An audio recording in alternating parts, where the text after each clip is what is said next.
여러분, 주위에서 심장마비로 갑자기 쓰러진 사람들 이야기 종종 들으시지 않나요? 얼마 전엔 제 친구가 심장마비로 세상을 떠났습니다. 충격적인 사실은 심장마비 환자의 절반 이상이 병원에 도착하기도 전에 사망한다는 것입니다. 더 놀라운 것은 이들 중 대부분이 자신의 몸이 보내는 경고 신호를 무시했다는 점입니다. 저는 심장내과 전문의 윤경호입니다. 오늘 여러분에게 꼭 알려드려야 할 사실이 있습니다. 심장마비는 결코 갑자기 찾아오지 않습니다. 심장마비 직전 최대 한 달 전부터 우리 몸은 위험 신호를 보냅니다. 하지만 대부분의 사람들이 이 신호를 단순 피로나 나이 탓이라며 무시합니다. 이것이 바로 사망률이 높은 핵심 이유입니다. 오늘 이 영상을 끝까지 보신다면 여러분은 심장마비의 진짜 경고 신호 3가지를 알게 될 것입니다. 이 지식은 단순히 건강 정보가 아닌 여러분과 가족의 생명을 구하는 생존 정보입니다. 지금 바로 좋아요와 구독 버튼을 눌러두시고 영상을 끝까지 시청해 주세요. 이 시간이 여러분 인생에서 가장 중요한 시간이 될 수 있습니다. 심장마비가 어떻게 생기는지 먼저 정확히 이해하셔야 합니다. 일반적으로 알려진 것과 달리 심장마비는 심장이 멈추는 것이 아닙니다. 심장으로 가는 혈관 중 하나가 완전히 막혀 심장 근육이 죽어가는 현상입니다. 충격적인 사실은 이 혈관이 하루아침에 막히지 않는다는 점입니다. 10년, 20년에 걸쳐 서서히 좁아지다가 어느 순간 임계점을 넘으면 완전히 막히는 것입니다. 최근 의학 연구에 따르면 심장마비 환자의 상당수는 발병 이틀 전에 몸이 보내는 특별한 신호가 있었다고 합니다. 하지만 대부분이 이를 단순 피로나 소화불량으로 오해했습니다. 이것이 바로 제가 50년간 환자들에게 조금만 더 일찍 오셨다면 이라고 말할 수밖에 없었던 가슴 아픈 이유입니다. 제가 지난달 만난 60대 CEO의 이야기를 들려드리겠습니다. 그는 매일 새벽 운동을 하는 건강한 사람이었습니다. 어느 날 아침 갑자기 왼쪽 어깨에 묵직한 통증이 왔지만 어제 골프를 쳐서 그렇겠지라고 생각했습니다. 그런데 그날 저녁 업무 중 갑자기 쓰러졌고 결국 심장의 3분의 1이 영구 손상된 채 살아야 합니다. 후에 알고 보니 그 어깨 통증은 전형적인 심장마비 전조 증상이었습니다. 우리가 일반적으로 생각하는 심장마비는 갑자기 가슴을 움켜쥐고 쓰러지는 장면입니다. 하지만 실제로는 대부분 이런 극적인 증상 없이 찾아옵니다. 특히 여성과 노인층에서는 비전형적 증상이 더 흔합니다. 이것이 더 위험한 이유입니다. 더 충격적인 사실을 말씀드리면 심장마비로 병원에 가는 환자 중 상당수는 처음 병원을 찾았을 때 별거 아니다라는 말을 듣고 돌아갔다가 재발에 돌아온 경우입니다. 이제 환자들에게서 반복적으로 확인한 가장 치명적이지만 대부분의 사람들이 놓치는 심장마비의 숨겨진 신호 3가지를 알려드리겠습니다. 이 정보는 어디에서도 쉽게 들을 수 없는 제 임상 경험에서 나온 것이며 직접 관찰한 패턴입니다. 이 신호들을 알고 있다면 여러분의 생존 확률은 크게 높아질 수 있습니다. 첫 번째 신호는 비대칭적 통증과 압박감입니다. 심장마비 발생 사흘 전부터 나타나는 이 신호는 대부분의 사람들이 근육통이나 관절통으로 오해합니다. 하지만 결정적인 차이점이 있습니다. 일반 근육통은 양쪽 어깨나 팔에 대칭적으로 나타나는 반면 심장성 통증은 대개 왼쪽에만 비대칭으로 나타납니다. 충격적인 사실은 이 통증이 꼭 가슴에 나타나지 않을 수도 있다는 점입니다. 여성의 경우 절반 가까이가 가슴 통증 없이 턱, 목, 등, 심지어 왼쪽 팔에만 통증을 느꼈다는 연구 결과가 있습니다. 더 주목해야 할 특징은 이 통증이 자세 변화나 진통제에 반응하지 않는다는 것입니다. 최근 제가 진료한 70대 할머니는 일주일 동안 턱과 목의 통증으로 치과를 3번이나 방문했습니다. 어느 치과도 문제를 찾지 못했죠. 결국 호흡곤란까지 겪은 후에야 응급실에 오셨는데 심장혈관 3개가 거의 완전히 막힌 상태였습니다. 이런 비전형적 통증은 특히 여성, 당뇨병 환자, 고령자에게 흔합니다. 두 번째 신호는 설명할 수 없는 극심한 피로와 수면 장애입니다. 이것은 가장 많이 놓치는 신호입니다. 심장 혈관이 좁아지면 심장은 같은 양의 혈액을 펌프하기 위해 더 많은 에너지를 소모합니다. 이로 인해 심장마비 2주 전부터 갑작스럽고 이유 없는 극심한 피로감이 찾아옵니다. 놀라운 연구 결과에 따르면 심장마비 생존자의 대다수가 발병 한 달 전부터 평소와 다른 극심한 피로를 경험했다고 합니다. 그러나 대부분이 이를 단순히 나이 탓이나 과로로 여겼습니다. 특히 주목해야 할 점은 밤에 갑자기 깨어나거나 평소보다 훨씬 더 많이 자도 피로가 해소되지 않는 현상입니다. 60대 교수님 사례가 가장 기억에 남습니다. 평소 건강하던 그는 2주 동안 계속되는 피로로 여러 병원을 찾았지만 스트레스성 피로라는 진단만 받았습니다. 그러다 어느 날 아침 집에서 쓰러져 구급차로 이송됐을 때는 이미 심장의 상당 부분이 손상된 후였습니다. 후에 그는 그 피로감이 평생 겪어본 것과는 달랐다고 말했습니다. 세 번째 신호는 미세한 호흡 변화와 불안감의 동반입니다. 이것은 의학 교과서에도 잘 나오지 않는 제가 수천 명의 환자를 관찰하며 발견한 패턴입니다. 심장마비 하루나 이틀 전 환자들은 종종 깊은 숨을 쉬기 어렵다고 호소합니다. 완전한 호흡 곤란이 아닌 가슴이 꽉 막힌 듯한 미묘한 느낌이죠. 더 주목할 점은 이런 호흡 변화와 함께 설명할 수 없는 불안감이 함께 나타난다는 것입니다. 이는 우리 몸의 자율신경계가 산소 부족을 감지하고 보내는 경고 신호입니다. 환자들은 종종 뭔가 큰일이 일어날 것 같은 예감이 들었다고 표현합니다. 50대 남성 환자는 심장마비 전날 밤 갑자기 죽을 것 같은 불안감에 시달렸고 아내에게 내일 병원에 가야 할 것 같다고 말했습니다. 하지만 다음 날 아침 출근 준비 중 쓰러졌고 뇌 손상까지 입었습니다. 이런 비특이적 불안감은 우리 몸이 보내는 가장 미묘하지만 중요한 신호일 수 있습니다. 이 세 가지 신호의 가장 위험한 점은 각각 따로 나타날 수 있다는 것입니다. 어떤 환자는 압박감만, 어떤 환자는 피로와 불안감만 경험합니다. 그래서 더욱 주의가 필요합니다. 특히 다음 상황에서는 즉시 응급실을 찾으세요. 중간 강도 이상의 통증이 15분 이상 지속될 때, 휴식을 취해도 증상이 나아지지 않을 때, 통증이 왼쪽 어깨나 턱으로 퍼질 때, 이유 모를 극심한 피로와 불안감이 동반될 때입니다. 괜찮겠지라는 생각이 여러분의 생명을 위협할 수 있습니다. 지금부터는 제가 직접 경험한 가장 충격적인 심장마비 사례들을 공개합니다. 이 이야기들은 심장마비가 얼마나 교묘하게 우리를 속이는지 그리고 얼마나 치명적일 수 있는지 보여줍니다. 이 사례들은 여러분의 생존에 중요한 교훈이 될 것입니다. 첫 번째 사례는 명절 증후군으로 알려진 60대 김 선생님의 이야기입니다. 김 선생님은 설날 연휴를 맞아 시골에 계신 부모님을 뵈러 가셨습니다. 장거리 운전 후 도착했을 때 등 뒤로 묵직한 통증이 찾아왔지만 오래 앉아 있어서 그렇겠지라고 생각했습니다. 저녁 식사 중 식은땀이 나고 메스꺼움까지 느꼈지만 과식 탓으로 돌렸습니다. 하지만 밤중에 통증이 심해져 지역 응급실로 갔고 급성 심근경색으로 진단받았습니다. 놀라운 점은 김 선생님이 평소 건강검진에서 항상 건강하다는 소견을 들었다는 것입니다. 그러나 스트레스, 평소와 다른 식습관, 장거리 여행이 결합해 심장마비를 촉발했습니다. 의학계에서는 이를 명절 증후군이라고 부릅니다.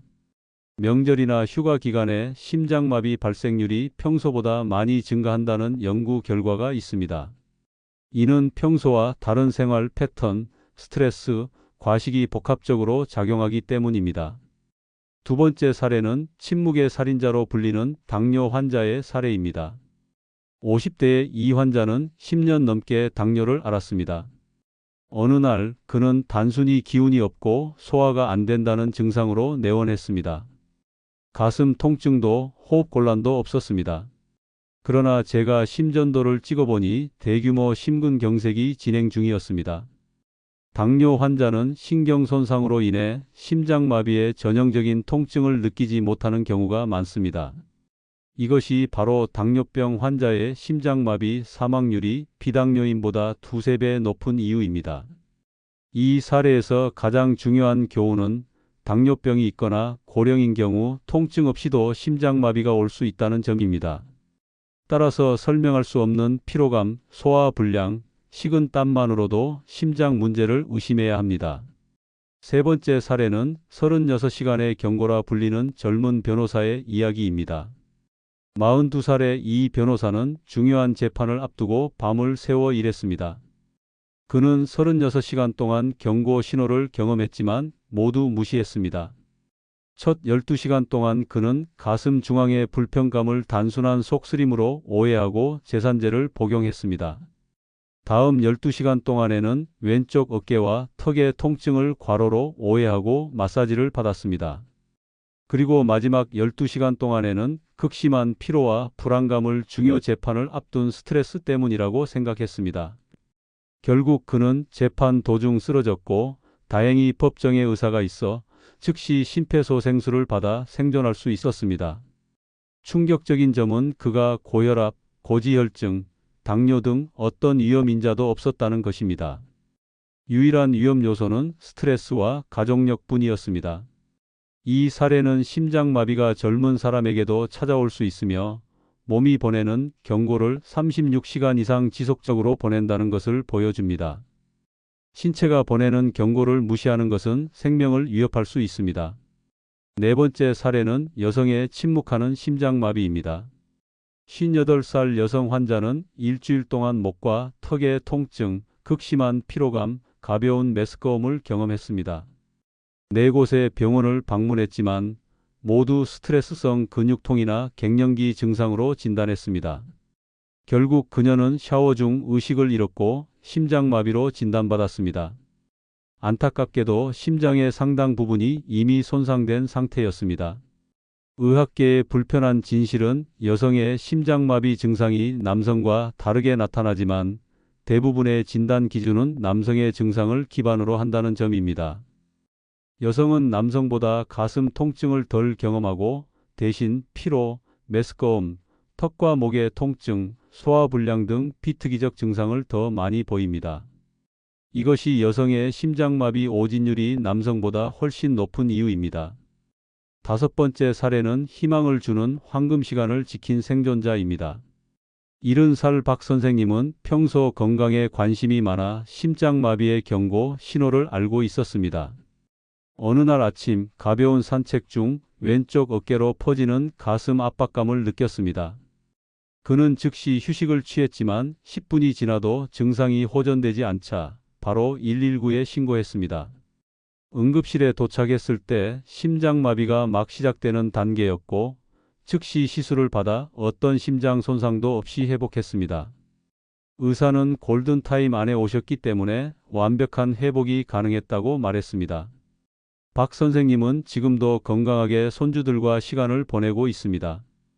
이 사례들이 우리에게 주는 가장 중요한 교훈은 심장마비는 시간과의 싸움이라는 점입니다. 경고 신호가 나타나면 4시간 이내에 병원에 도착하는 것이 이상적입니다. 그리고 무엇보다 자신의 몸이 보내는 신호에 귀 기울이는 것이 생존의 열쇠입니다. 이제 여러분이 스스로 심장 건강 상태를 체크해 볼 수 있는 3가지 강력한 자가 진단법을 공개합니다. 이 방법들은 일반 건강 정보에서 찾기 힘든 실제 심장 전문의들이 사용하는 임상적 접근법입니다. 첫 번째 진단법은 계단 테스트입니다. 이 간단한 테스트는 하버드 의대 연구에서 심장 건강을 예측하는 강력한 지표로 확인되었습니다. 방법은 다음과 같습니다. 준비물 없이 평소 걸음 속도로 4층의 계단을 쉬지 않고 오르세요. 올라간 후 심한 호흡 곤란이나 가슴 통증이 없다면 심장 건강이 양호한 편입니다. 2층 이하에서 심한 숨가쁨이나 불편함을 느낀다면 심장 기능에 문제가 있을 가능성이 높습니다. 두 번째 진단법은 맥박 불규칙성 체크입니다. 심장마비 직전에 나타나는 중요한 신호 중 하나는 맥박의 미묘한 변화입니다. 이 진단법은 최근 유럽 심장학회에서도 인정받은 방법입니다. 준비물은 시계뿐입니다. 편안히 앉아 5분 정도 휴식을 취한 후 손목의 맥박을 찾으세요. 그리고 60초 동안 맥박을 세어보세요. 이때 두 가지를 체크합니다. 첫째로 맥박수를 확인합니다. 60초 동안 맥박수가 100회 이상이거나 50회 미만이면 주의가 필요합니다. 둘째로 리듬을 확인합니다. 맥박이 규칙적인지 살펴보세요. 중간에 건너뛰거나 갑자기 빨라지다 느려지는 불규칙한 패턴이 느껴진다면 심장 리듬에 문제가 있을 수 있습니다. 특히 아침에 일어났을 때와 가벼운 운동 후의 맥박 차이가 크다면 20회 이상 심장 기능이 약화되었을 가능성이 있습니다. 또한 평소와 다른 불규칙한 맥박을 일주일에 3번 이상 느낀다면 즉시 의사와 상담하세요. 70대 이 할머니는 이 방법을 통해 불규칙한 맥박을 발견하고 검사를 받았습니다. 심방세동이라는 부정맥 진단을 받고 적절한 치료를 시작했고 이로 인한 뇌졸중 위험을 크게 줄일 수 있었습니다. 심장마비가 발생하면 골든타임은 단 4분입니다. 이 짧은 시간 동안 적절한 조치를 취하지 않으면 뇌 손상이 시작되고 영구적인 후유증이 남거나 최악의 경우 생명을 잃을 수 있습니다. 지금부터 심장마비 상황에서 가족의 생명을 살릴 수 있는 구체적인 응급처치 방법을 알려드리겠습니다. 먼저 심장마비가 의심되는 상황에서 가장 먼저 해야 할 일은 즉시 119에 신고하는 것입니다. 많은 분들이 상태를 좀 더 지켜보자 또는 직접 병원에 데려가자라고 생각하시는데 이는 매우 위험합니다. 119에 신고하면 전문 응급구조사가 신속하게 출동할 뿐만 아니라 전화상으로 응급처치 방법을 안내받을 수 있습니다. 응급의료센터의 충격적인 통계에 따르면 심장마비 환자의 생존율은 시간에 따라 급격히 감소합니다. 심장마비 발생 1분 이내에 심폐소생술을 시작하면 생존율이 70%에 이르지만 4분이 지나면 30%로 8분이 지나면 10% 이하로 떨어집니다. 이것이 바로 1분 1초가 생사를 가르는 이유입니다. 여러분, 심폐소생술은 누구나 배울 수 있는 간단한 기술이지만 생명을 구하는 가장 강력한 도구입니다. 나이가 많다고 힘이 약하다고 걱정하지 마세요. 심폐소생술을 전혀 하지 않는 것보다 어설프게라도 하는 것이 생존 확률을 2배 이상 높입니다. 마지막으로 가정에서 할 수 있는 심장마비 대비책을 알려드리겠습니다. 무엇보다 가족 모두가 심폐소생술을 배우고 정기적으로 연습하는 것이 중요합니다. 지역 보건소나 소방서에서 무료 교육을 제공하니 참여해 보세요. 또한 가족 중 고위험군이 있다면 응급 연락처와 병력이 적힌 정보를 냉장고나 눈에 잘 띄는 곳에 부착해 두는 것이 좋습니다. 그리고 심장질환이 있는 가족이 있다면 니트로글리세린 같은 응급약을 쉽게 찾을 수 있는 곳에 보관하세요. 이런 작은 준비가 소중한 가족의 생명을 구할 수 있습니다. 이제 마지막으로 심장마비를 예방하고 건강한 노년을 위한 실질적인 생활 습관에 대해 알아보겠습니다. 저는 80살의 나이에도 현역 의사로 활동하고 있습니다. 제가 50년간 환자들을 진료하며 축적한 경험과 최신 의학 연구를 바탕으로 가장 효과적인 심장 건강 비법을 공개합니다.